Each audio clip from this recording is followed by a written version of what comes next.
The alien queen rebuked her daughter for insulting the human knight. Show respect now. Prideful encounters. The crystalline halls of the luminary Grand Palace shimmered with an ethereal light, casting prismatic patterns across the assembled dignitaries. Princess Nira Zendel stood beside the celestial throne, her violet skin luminous against the silver ceremonial armor that marked her as heir to the empire. She surveyed the delegation of humans with thinly veiled contempt, her posture rigid and unyielding. "The humans arrive like beggars at our door," she whispered to her handmaiden, loud enough for nearby courtiers to hear. "Look how they marvel at our simplest technologies as though witnessing magic." The human delegation approached the dais, led by a tall man with determined eyes and a diplomatic insignia pinned to his formal attire. Elian Reed, chief negotiator for the United Terran Alliance, moved with a quiet confidence that Nira found irritating. He showed none of the awe or intimidation she had expected. Empress Thalia Zendel, resplendent in her regalia, raised a hand for silence. "We welcome the representatives of Earth to Luminari. Our peoples stand at a crossroads, and it is our hope that today begins a journey toward mutual understanding and peace." Elian bowed respectfully. "Your Radiance, the United Terran Alliance extends its gratitude for this audience. We come seeking not charity but partnership. Our worlds have much to offer one another." Nira scoffed audibly, drawing glances from the court. "Partnership? What could your kind possibly offer the Luminari? Your civilization has barely mastered interstellar travel." A hush fell over the hall. Elian's gaze shifted to her, his expression unreadable. "Princess," he addressed her directly, breaking protocol. "Sometimes the youngest species have the most to teach about innovation born of necessity. We may lack your millennia of development, but we've overcome challenges your people never faced." Nira stepped forward, her jeweled diadem catching the light. "How charmingly primitive to mistake survival for achievement. Perhaps we should display you in our cultural museum as an exhibit on persistence despite limitation." Several Luminari nobles tittered with laughter, but it died quickly as Empress Thalia rose from her throne, her expression thunderous. "Nira Zendel," the Empress's voice echoed through the chamber, "you dishonor yourself and your heritage. Kneel now." Shock rippled through the assembly. Nira froze, her purple complexion darkening with embarrassment. "Mother, I kneel," the Empress repeated, softer but no less commanding. "And offer Ambassador Reed the apology he deserves."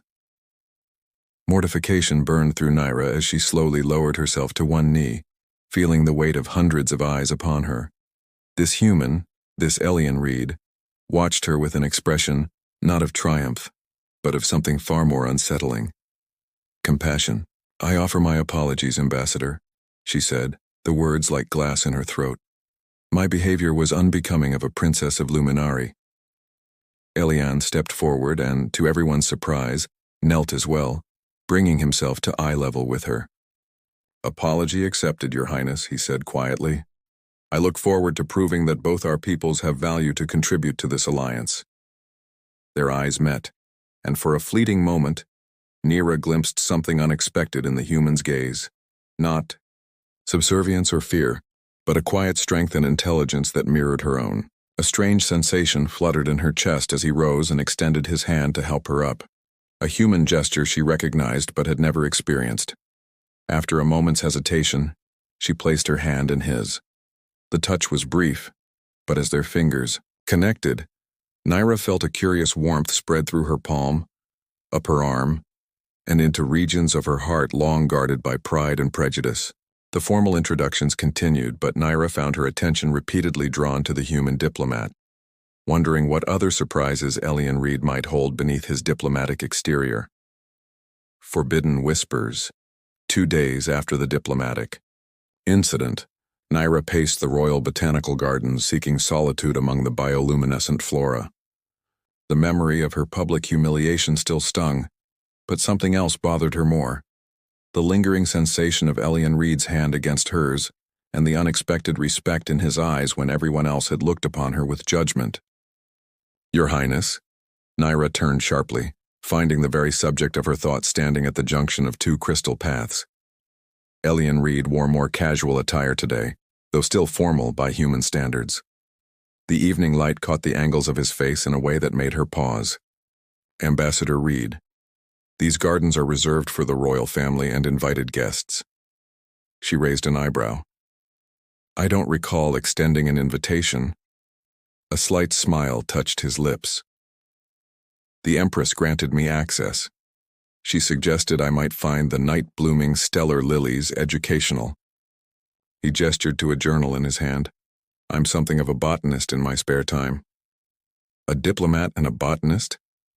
How charmingly multifaceted for a human, she said, though the barb lacked her usual venom.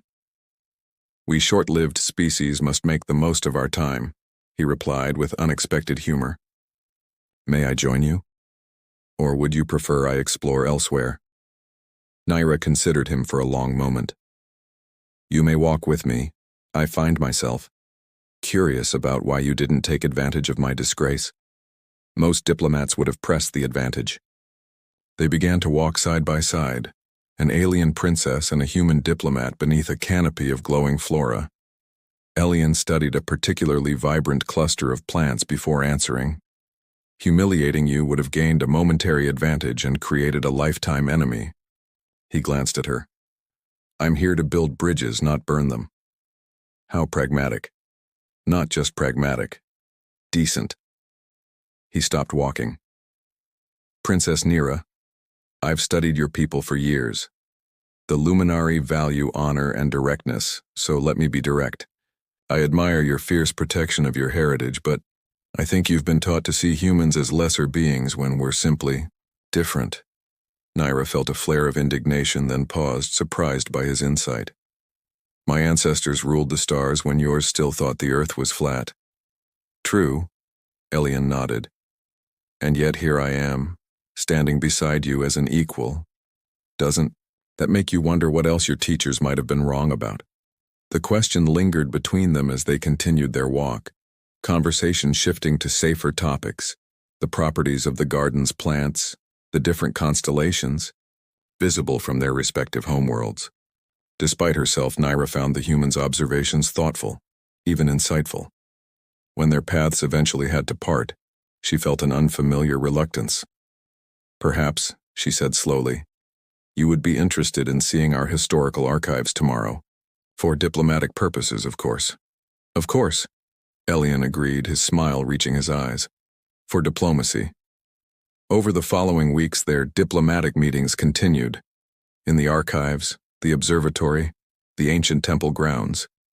With each encounter, Naira discovered layers to Elian that contradicted everything she'd been taught about humans.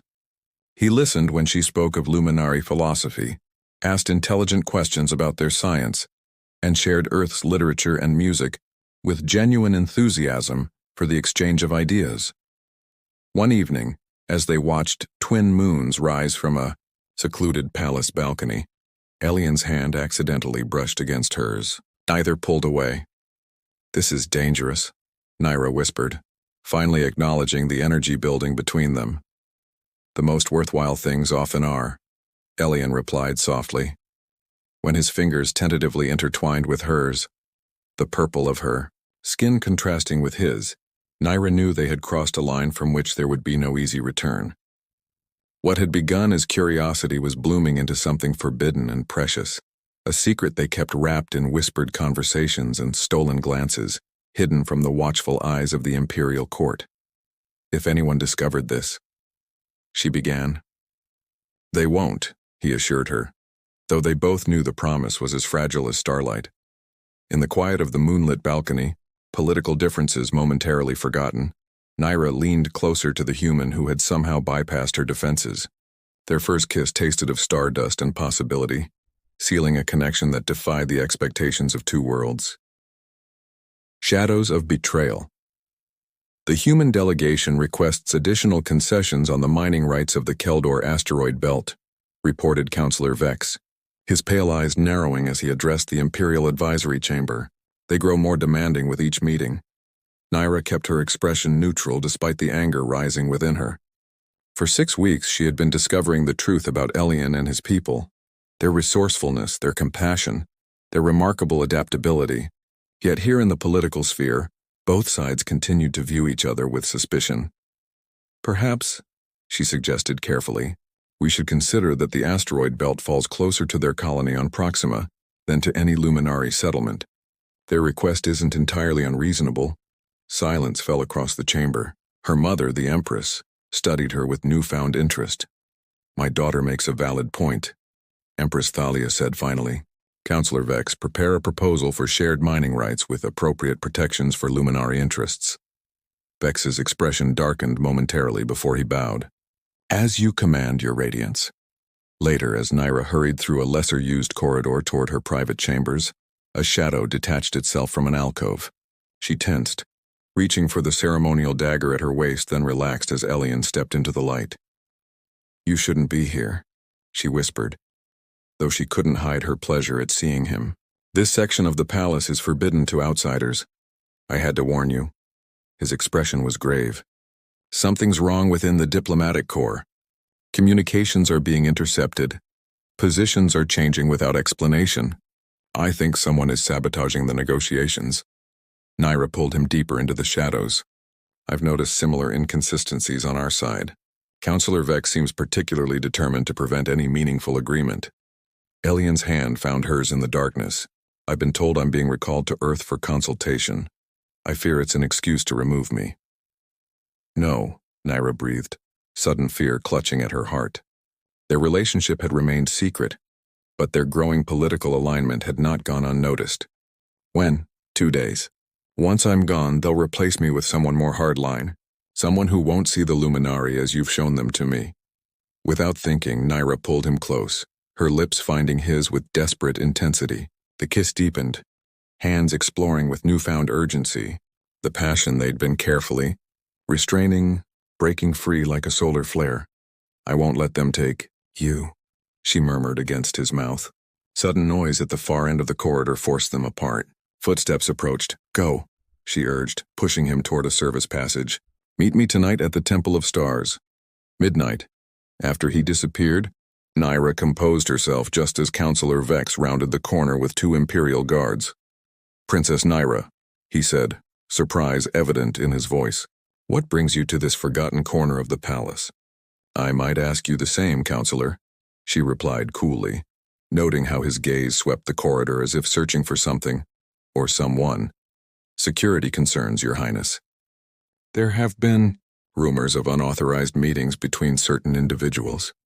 His smile didn't reach his eyes. One cannot be too careful in times of delicate negotiation. Ice formed in Naira's veins. Indeed, traitors may lurk in unexpected places, Counselor, even among those who claim to serve the Empire's interests. Their gazes locked in silent challenge before Naira swept past him, her heart pounding beneath her regal composure. She needed to warn Elian. Vex knew something, or at least suspected. Their time was running out faster than she had feared.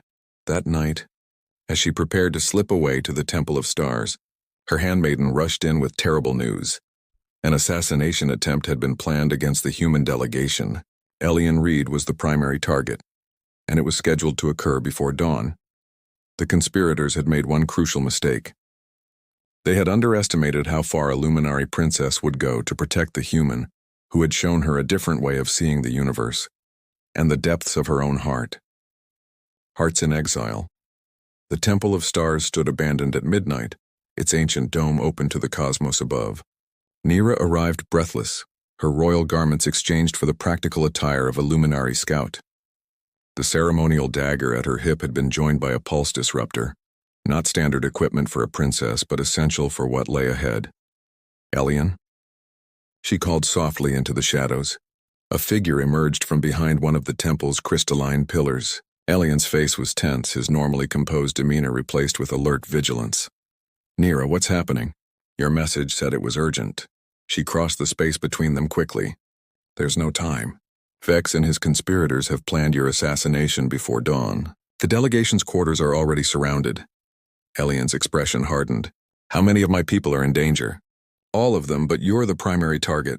She gripped his arm. We need to get you to the emergency transport bay. I've prepared a shuttle. His eyes searched hers.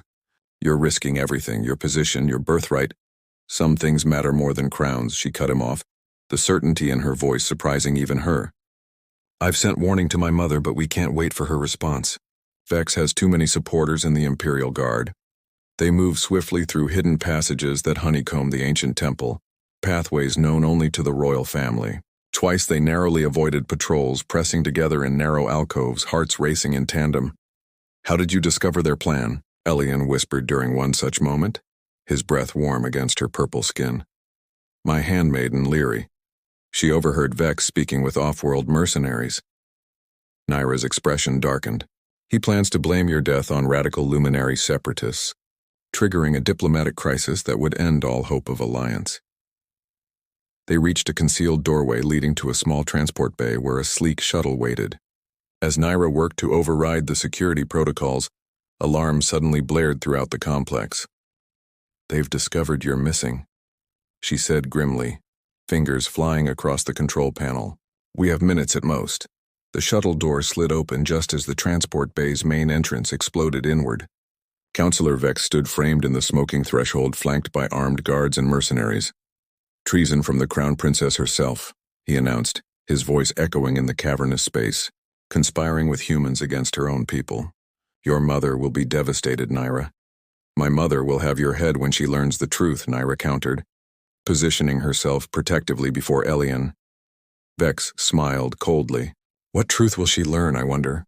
That you betrayed state secrets to your human lover? That you helped assassinate the ambassador before fleeing? The Empress will hear what I wish her to hear. Not if we reach her first, Elian said, stepping forward. Your plot has too many moving parts, Counselor. The truth has a way of emerging. Vex raised his weapon. A pity you won't live to test that theory. What happened next unfolded in heartbeats. Nyra activated her pulse disruptor as Elian tackled her sideways. Energy blasts crisscrossed the bay. Searing pain grazed Nyra's shoulder. Through the chaos, they managed to scramble into the shuttle, sealing the door as weapons fire pounded the exterior. Elian took the controls while Nyra returned fire through the shuttle's defense systems, buying precious seconds. The craft shuddered to life, engines howling as it broke free of its moorings and shot toward the open bay doors. They're sealing the exits, Nyra shouted. Hold on, Elian replied grimly, accelerating directly toward the narrowing gap. Metal screamed against metal as they scraped through the closing doors, emerging into the night sky above the capital. Behind them, pursuit crafts were already launching. Where can we go? Elian asked, banking sharply to avoid the first volley of fire. Nyra's mind raced. The borderlands, the disputed territory between our worlds. Neither side has full jurisdiction there. As they accelerated toward the stars, leaving the gleaming spires of the Luminary capital behind, Nyra felt a strange mixture of terror and exhilaration. For the first time in her life, she had chosen her own path. Not as Princess Nyra Zendel, heir to the Luminary Empire, but simply as Nyra, a woman following her heart into exile. I'm sorry, Elian said softly once they had outpaced their immediate pursuers. Nyra looked at him, surprised. For what? For coming between you and your world. She reached across the space between them, her purple fingers intertwining with his. Perhaps it's time for both our worlds to change. New constellations. The Borderlands outpost of Nexus Station hung in the void between Luminary and human space, a ramshackle collection of abandoned mining platforms now populated by traders, refugees, and those who preferred to live beyond the reach of either government. For 3 weeks it had been Nyra and Elian's sanctuary as they worked to unravel Vex's conspiracy. Their small quarters, once a mining supervisor's office, had become a war room of sorts, walls covered with data streams and intercepted communications. Nyra had abandoned her royal trappings for practical attire, her violet skin now complemented by the utilitarian clothes of the Borderlands rather than imperial silks. This transmission confirms it, Elian said, highlighting a communication intercept. Vex isn't working alone. There's a human faction involved, members of the Terra First movement within our own government. Nyra studied the evidence they had gathered. They've been coordinating for months. The assassination attempt was just one part of their plan. She traced a pattern among the data points. They want war, not peace, but why? Elian's brow furrowed. Both our peoples would suffer tremendously. Because in war extremists flourish. Nyra's expression hardened. Vex and his human counterparts would rise to power amid the chaos, each leading their respective worlds toward isolation and hatred. A soft chime interrupted them, a secure communication from one of the few allies they had maintained. Lyri, Nyra's former handmaiden, appeared as a holographic projection. "Princess," she whispered, using the title despite Nyra's protests. "The Empress has launched a private investigation into Counselor Vex's activities. Your message reached her, but she cannot act openly without evidence. The Council is divided, and accusations of your treason have spread." "And the human delegation?" Elian asked anxiously. "Protected for now, under direct Imperial guard loyal to the Empress. But tensions grow daily. There is talk of severing diplomatic relations entirely." After the communication ended, silence fell between them. Nyra moved to the viewport, staring at the distant glow of her homeworld. "We have the evidence," she said finally. "But delivering it means returning, facing charges of treason." Elian joined her at the viewport, his hand finding the small of her back. "I'll stand with you, whatever comes." She turned to him, searching his face. In these weeks of exile, their bond had deepened beyond what either had thought possible. They had learned to move as one, to think as one, finding strength in their differences rather than division. "If we succeed," she whispered, "nothing will be the same, for either of our worlds." His fingers traced the curve of her cheek, the purple hue that once seemed so alien to him now, as familiar and beloved as the beat of his own heart. "Perhaps that's exactly what our worlds need." Their lips met in a kiss that held both tenderness and determination, a pledge to each other and to a future neither had imagined before their paths crossed. 2 days later, a small shuttle approached the Luminary Imperial Palace under a flag of truce. The arrival of the exiled princess and her human companion caused a sensation that rippled through the court. Guards surrounded them immediately upon landing, but rather than resisting, Nyra and Elian presented themselves with dignity. "I request an audience with the Empress," Nyra announced, her voice carrying the authority she'd been born to despite her now simple attire. "On a matter that concerns the future of both our peoples." To the surprise of many, Empress Thalia granted the request, receiving them not in the throne room but in her private council chamber. When Vex and several counselors protested, the Empress silenced them with a raised hand. "I will hear my daughter and Ambassador Reed," she declared, "and then I will decide what truth lies in their words." For hours, Nyra and Elian presented their evidence, intercepted communications, financial trails linking Vex to human extremists, detailed plans for provoking conflict. As the presentation continued, Vex's face grew increasingly pale. "This is fabrication," he finally burst out. "Created by a princess who has been seduced." "Silence," the Empress commanded, her eyes never leaving the evidence before her. "Ambassador Reed, if what you show me is true, there are traitors within your government as well as mine." "Yes, Your Radiance," Elian confirmed. "I've transmitted this evidence to trusted contacts within the United Terran Alliance. They await your response before acting." A tense silence filled the chamber as the Empress studied both her daughter and the human beside her, noting how they stood together, neither behind the other. "There is one more matter I must understand," she said finally. "My daughter, heir to the luminary throne and a human diplomat. What exists between you?" Nyra straightened, her gaze unwavering. "A new possibility, Mother. One that perhaps our ancestors never imagined.